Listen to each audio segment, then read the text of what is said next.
All right, so we discovered something that I forgot to mention.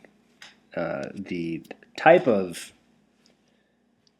type, I just used the word type twice within 3 words. Got to work on that. What we just did was we used the type tool to create a single point with a little blinking cursor and then type words from there. That's called point text. Point text originating from one point. And what that means ultimately is that if I were to start typing, I want left. I want left. There we go. Oh, how did I just change the font mid-typing? I've never seen that happen before. How did that happen? I must have pressed some secret. Weird. Wow. Whatever. All right, so as I keep typing, it just will keep going and going and going and going and going and going and going and going until I hit return. And then I keep going and going and going and going and going. And it is up to me to define where I want my return to be. This is the nature of, wow, there's some like Hawaiian in there. Oink, oink, oink. There's no K in Hawaiian language. Oink, oiko, eronins, ke on ke neio. Wow, you guys are getting a good treat tonight, aren't you? Anyways, point text will go infinitely until you hit return. So you would never want to use this method for a larger body of text.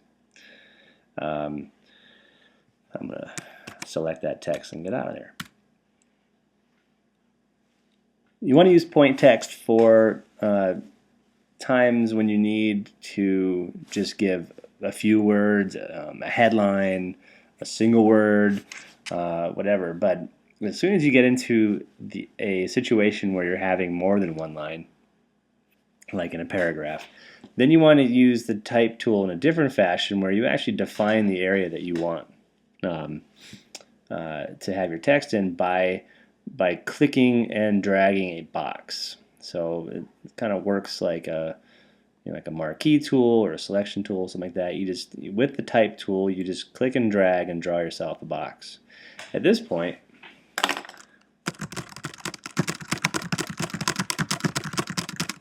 when I hit the wall of that defined area, it automatically kicks it down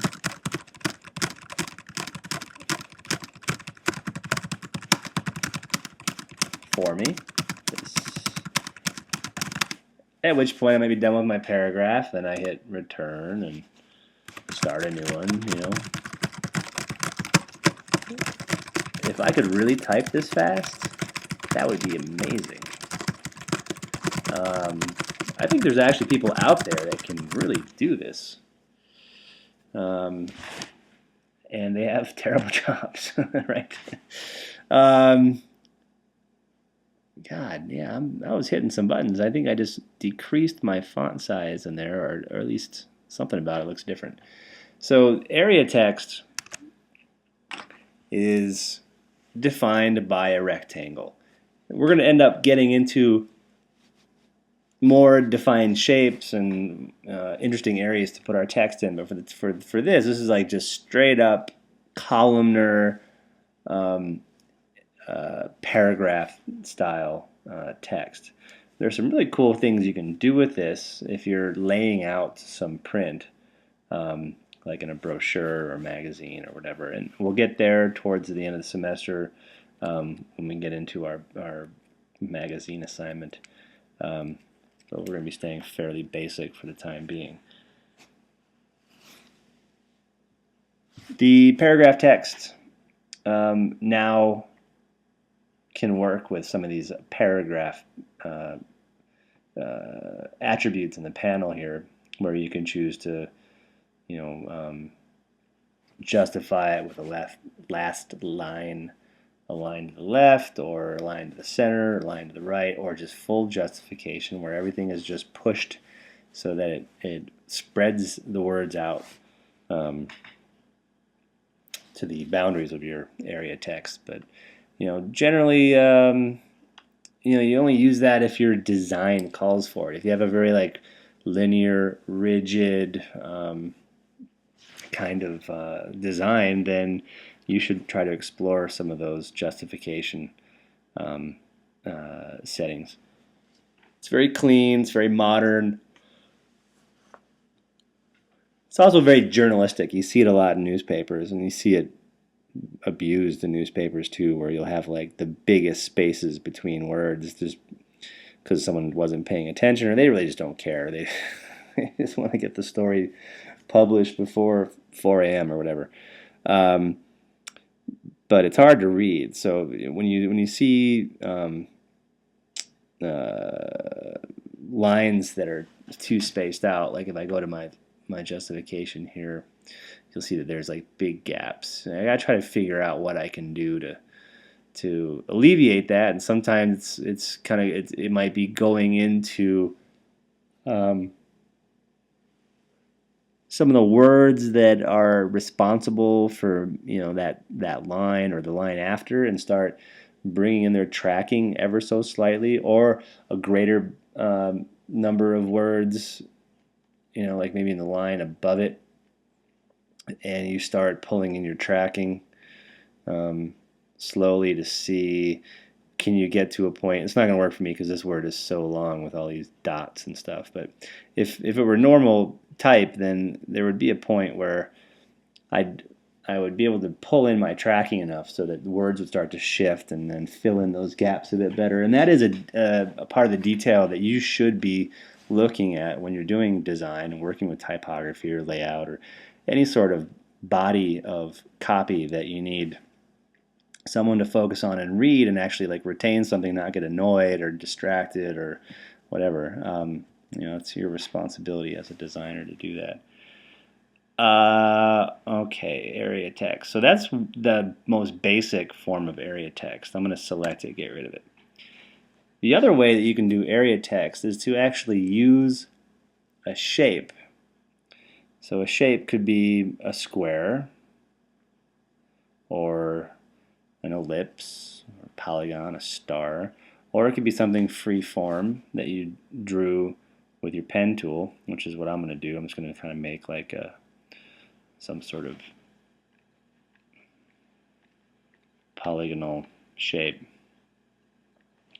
So here's the shape that I made. I'm going to make one adjustment, and that's just bringing this guy down a little bit, like that. And I'll leave that as a point. So now here's a shape. It's a path. It doesn't need a fill. It doesn't need a stroke. It could be completely empty. I could just say I'd like it to be just the information of the path. It doesn't matter. If it were solid, what I'm about to show you would still apply. In fact, I'll just leave it solid. If I get my text tool now and I bring it anywhere near this shape along its edges, you see that the little boxy nature of the dotted line around your cursor turns into a curve. It almost looks like it's surrounded by parentheses now instead of square brackets. And what this is it's saying, yeah, all right, you want to put the text inside of a shape. I think that's maybe supposed to be like a circle. So if I were to click in there now,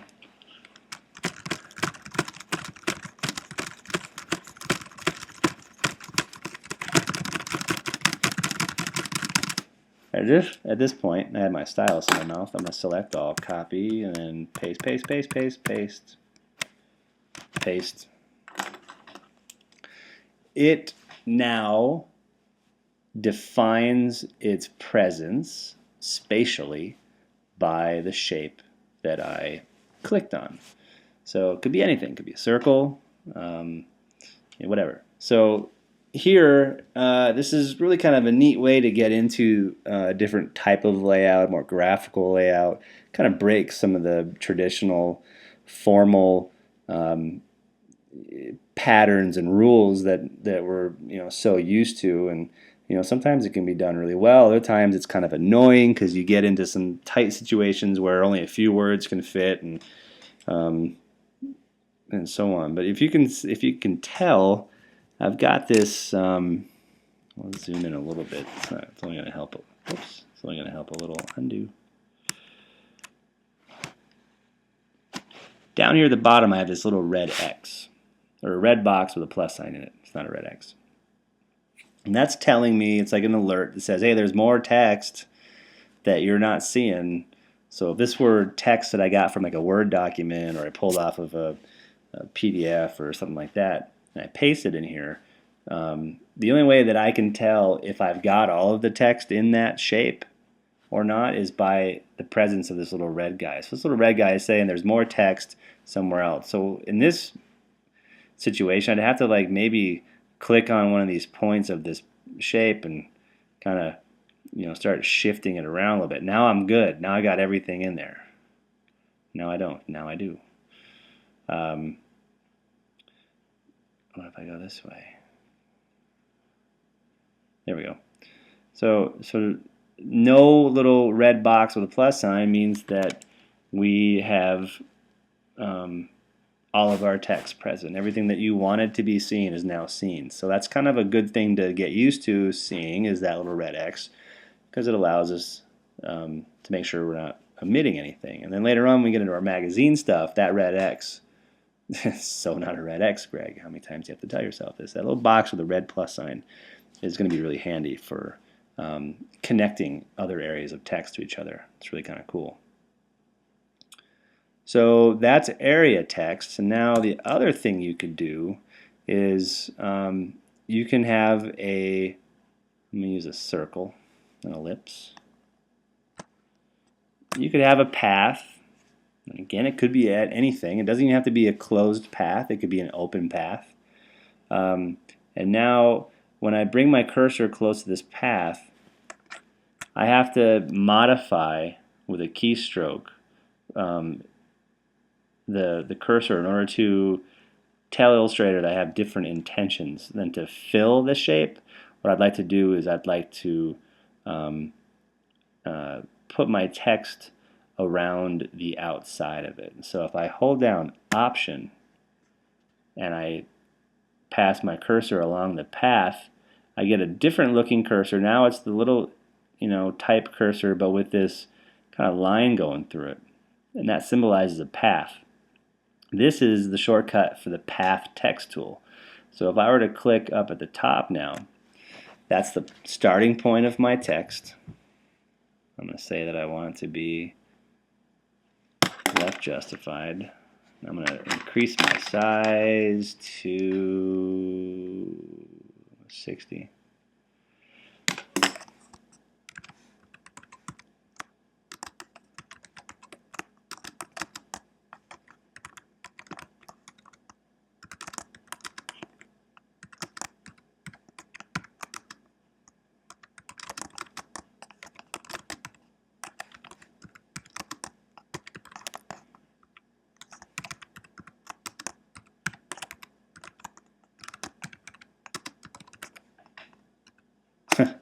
Perfect.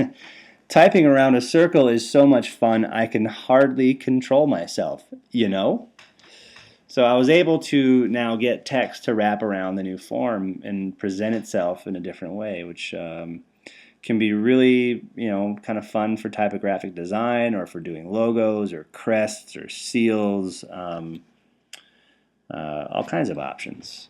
And when you first click off of it, like to your selection tool, you're presented with a couple of these little lines, and one of them is your starting point, one of them is your ending point, and then there's one somewhere in the middle.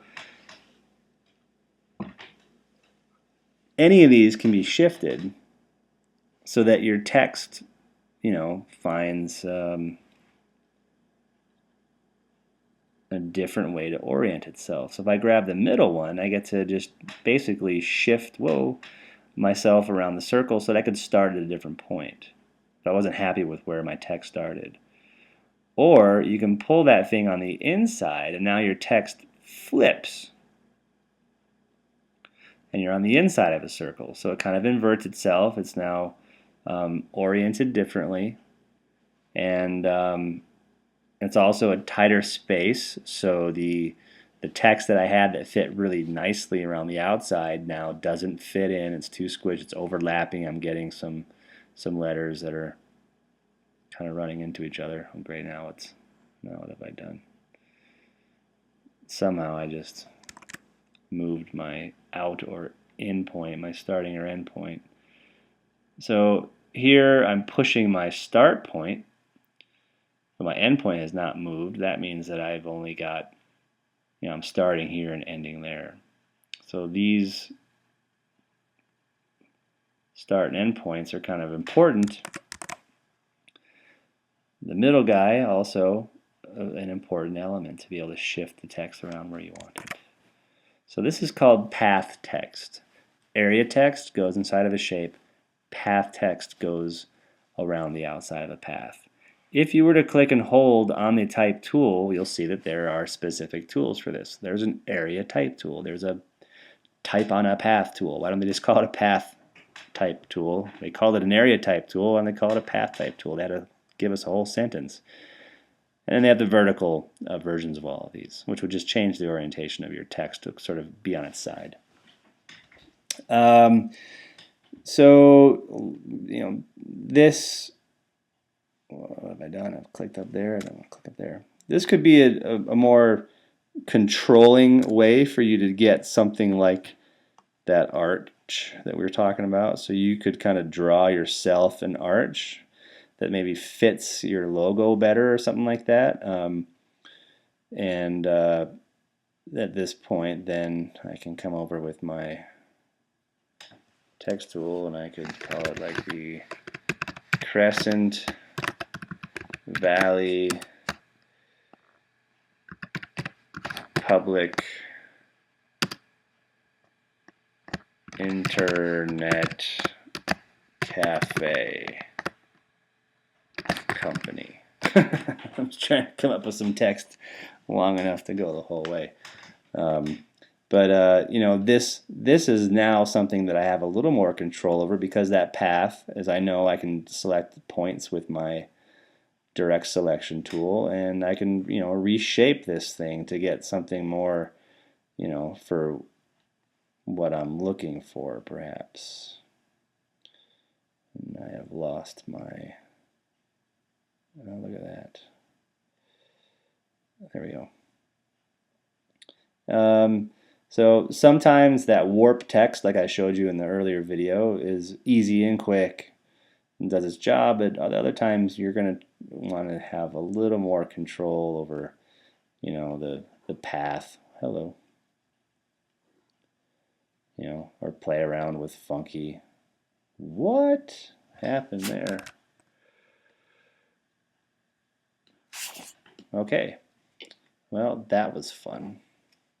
The last thing I want to show you is I'm going to pull this guy back out, come back over here, sail, and we're going to work with, I need to make these letters a little bit bigger.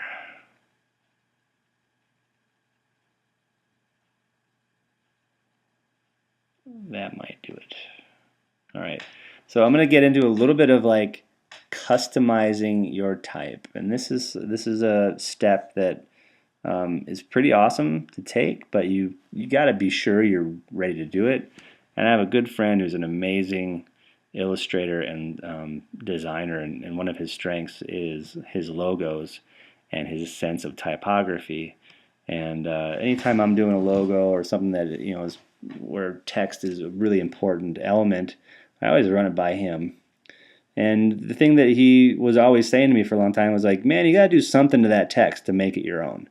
Because you're just using Century Gothic, and anyone could just come in there and pretty much remake that thing. So what can you do to that text to make you own it, where there's some slight difference, some change, some alteration that is kind of more work to replicate than just clicking type and typing it out and making sure that you have the right font. So that's what I'm going to try to show you here. At this point, the word sail, and we'll make it bigger so that you guys aren't struggling to see it. The word sail, I really don't like the spacing here now. I'm going to have to pull it back together. 100? I'll live with that, sure. I want to kind of make like a logo out of this thing. And what I need to do is I need to get out of the editing world of text and make this purely vector objects. And if you go to the type menu, there's something called create outlines. And if you want to program something in your head, the command shift O for outlines is one that I end up using all the time. Command shift O. It's a nice way to just break that relationship of the editability of text and then get it into a path. So now at this point, the letters have been outlined with a path, and it's really awesome because I can go in and mess with the paths now and kind of create something that's more unique. And I'm just kind of flying by the seat of my pants on this one. I haven't gone through and done this with the sail, so it might end up being a really terrible logo. This is my little disclaimer, but I'll do my best. Excuse me. All right. So at this point, all the letters that were part of a word or a paragraph, whatever, are a group. And it tells me that up here in the left of the control bar. It's a group. So I either need to ungroup it, or I could double click on it and go into the editing of the group. And then, then when I'm back here at my sort of base root level, they will always be a group. So either way, I usually just ungroup it because it's kind of, I don't know, it's easier, and I like being in my main document space, but sometimes I don't. If I want to ungroup something, I'm going to go to Object Ungroup. That's Command Shift G. Now I can select individual letters without it selecting the whole word. And what I might do is I might pull these together a bit more, which is kind of manual tracking. Sail. Okay, that's a start. That's a start. Okay. So I'm going to bring these letters, first of all, I'm just going to make them like a different color. I'll make them green. I'm going to pull them over here because I want to try to get this relationship between the S and the A to be kind of something kind of unique. And I'm going to put them in the back so I have my S in front. So since these are paths, what I can do is I can start to manipulate them with my direct selection tool, or I can add points and then start deleting points. And I prefer that method because if I come into this this one anchor here on the tip of the S and I go to move it, I'm going to end up changing the characteristic of that path between this point and the point next to it, which is going to give me a bump or a more funky curve. So what I like to do is I like to go to the pen tool, the pen plus tool, and I like to add myself a point where I think I want my corner to be. And then here, this is easy. I can just go with the pen minus tool, the delete point, and just delete that guy. And now I'm starting to get, something close to what I want. What I ultimately want is, you didn't zoom in because, there we go. What I ultimately want is I want this to be a hard edge, but because it had a curve on it before and came down to a point that was fairly a hard edge corner, I have to take this this curve out, and so I'm just going to take that handle and kind of shove it back into itself, and now I've got a nice straight line here. So there's the first step of what I like to do. The second thing that I want to do is I want to get this AIL to be a little smaller because I'm going to be looking at a few things here. I'm going to be looking at where the top of the S is. So I'm going to pull out my rulers, Command R, otherwise View rulers. And now if I pull off of the ruler with my selection tool, I can pull down a guide. And on curved letters, you should never use the top of the curve. It's usually in the curve a little bit if you're trying to align other letters to it. Curves generally go past the baseline, past the edges, more than like a hard edge line like the AIL would. So now I can get a better idea of what scale I should have those down to so that they're in better alignment. And then this little guy could go away, get rid of my rulers.